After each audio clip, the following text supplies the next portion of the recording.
You were in this village and you actually sold the place, right? You bought the place and that was a pretty good investment, I bet, 10 years? Yeah, yeah. The changes, I mean, you must have seen that. Oh, it's awful. It's awful. I would say it's pretty saturated, and I've changed a lot too since I moved there, and you know, and it's just Sunday through Thursday. It's one of the greatest places. I love it. Yeah. Love the East Village. Sunday through Thursday, Friday and Saturday. It's just awful, and it's really enough to make you move. Yeah, and I mean for 5 years though, and it really became apparent when I got a dog, and you have to walk. You can't just not walk the dog, right. or or stick it out the window. You can't do that. So you're on top of the car. Get political over here. Yeah. A man on top of this fuck Bane cap.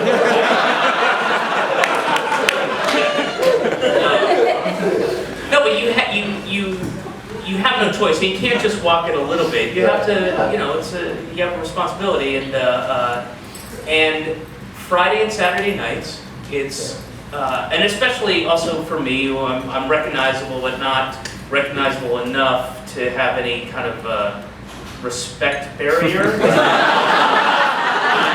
those guys that, you know, people, and it's just packed with drunk kids and just like, hey, puppy dog, ah! And there's puke everywhere and broken glass and pizza, and people going, hey, you're from the thing, the guy, why didn't you go over here? What was he? Who is he?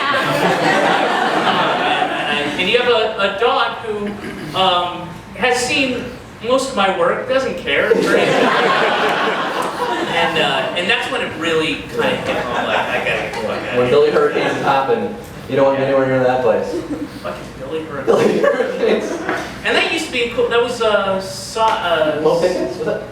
No. This is on Avenue B. It was right. like side. They used to have a downstairs. It was all like Cobra Snake bullshit. You know, it was a good bar at one point. They had hamburgers for $1, cheeseburgers, really good. They had this little makeshift kitchen, and it was a great bar. It became just part of the shit show that is Avenue A and Avenue B, and soon Avenue C. Scott started at Avenue B. That was your first gig. Oh, well, you keep saying started. Yes, I hosted an open mic at Otto Shrunken Head. Oh, yeah. That was my first gig in the city. 5 to 6 p.m. Audience of one. Yeah. 5 o'clock show. Are you serious? You had a comedy show at 5 o'clock? Yeah, it was sparsely attended. I mean, it wasn't my idea. Some guys, hey, you want to hold something, Mike? Sure. You know, on my first time in the city, like, I'll take it. And, Sure. I mean, you got to do that. I guess it was pretty sad. But let's on that. You know, we've already chewed up a lot of time on our living arrangements. I want to. This is gonna be a 3-hour show.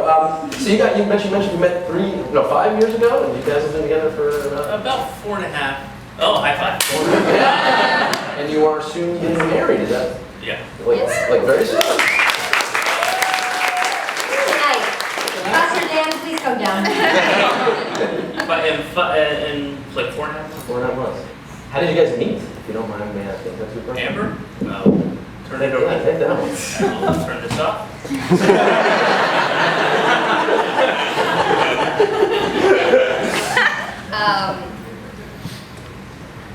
God, there's like 1,000 jokes trying to get through the doorway of my head right now. I'll go with the truth. We met years ago. Joan of Arcadia was on the same year as Arrested Development, and we had met several times during that period of our lives. And then years and years later, we were both doing a movie in Shreveport, Louisiana. But very briefly, like our exchange. Your mic is off. Shut up.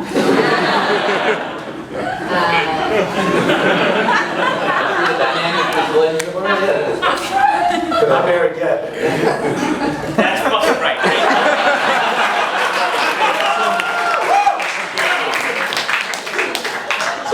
You know what? Forget it. It's probably an uninteresting story anyway. We don't know. My mic's off. Would you go get my beer? No, I was just going to interject that our initial exchanges were nothing. They were, hey, how are you? Oh, hi. You know, I think the first 3 times, and the only 3 times we met prior to really meeting was at like Golden Globe Awards and like upfronts, you know, where people talk about the TCAs, the television critic, like things that were all industry things.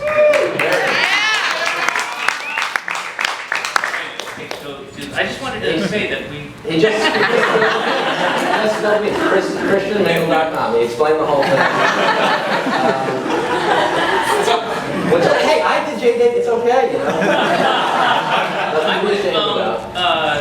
I would, knowing Amber now and knowing myself, I would, if we could have both easily met a Christian date single.com, because it's something that we would both do for a joke. Yeah.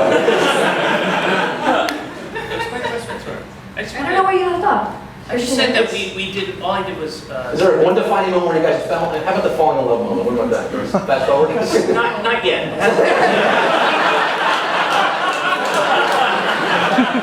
You guys mind? No, but you tell the story better from your point of view than the actual... You can give your point of view? No! No, I'm just saying... You guys were in our first fight! Yay! I got on the connecting flight from Houston to Shreveport, Louisiana, and sat down, and there was a woman sitting next to me who was in full Army fatigue, and right next to her, across the aisle, was David. And we'd met each other several times over the years before that, and almost a year to the day, I was shooting a movie in East Village, across the street from where he lives, and we had a brief moment there as well. And so I switched prior seats. to the airplane. Yeah. So I switched seats and sat next to him, and we sat and made fun of Sky Mall. That was... And you're the worst storyteller. And here's the thing, you just told that story with beautiful prosaic embellishment. Last night, we had friends over for dinner. As they asked the same question. I've never talked publicly about this story. I'm just wondering what I should imagine what's your name? Mine? Yeah. Emery. And just imagine Emery's naked. All right? That's the way. So Emery, he was in the seat next to me in the plane, and I went like this. Imagine Carly naked. That's what I do.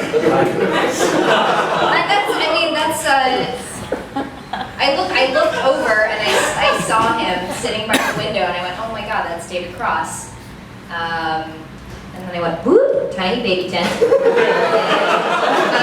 looking over at me, and I kept staring and staring, and then eventually he looked over, and I was like, hey, Amber. And we spoke across this woman for a while. But I explained my name wasn't Amber.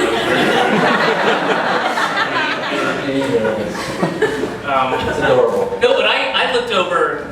That's from my point of view. I mean, all that was exactly as you said. But I looked over and I just saw this. But because I looked a couple times and didn't yeah, whatever. There's a girl there, and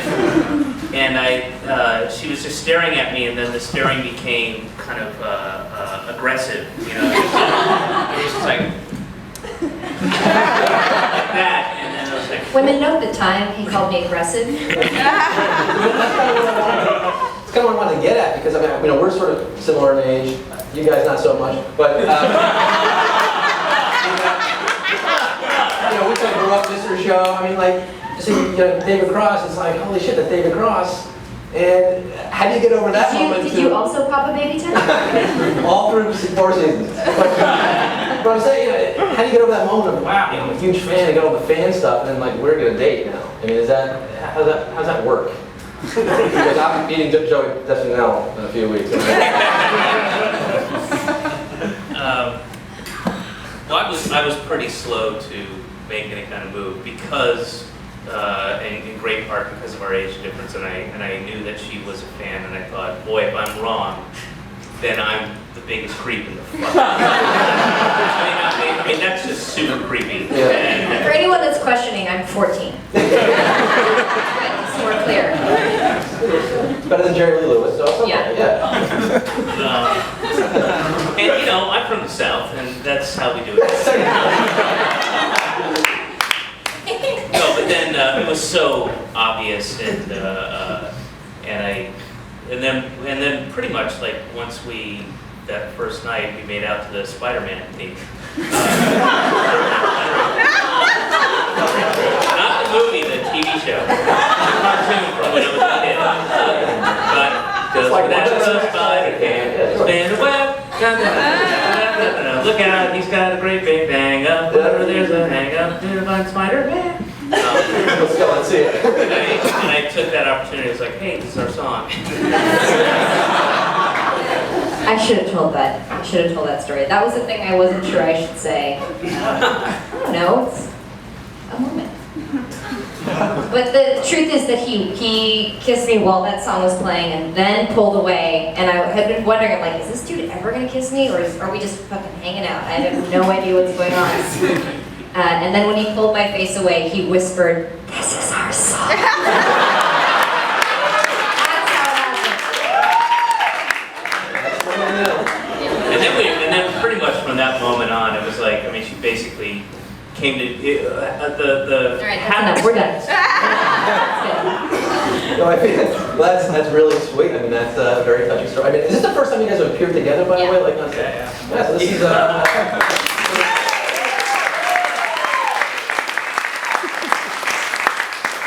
first and last time.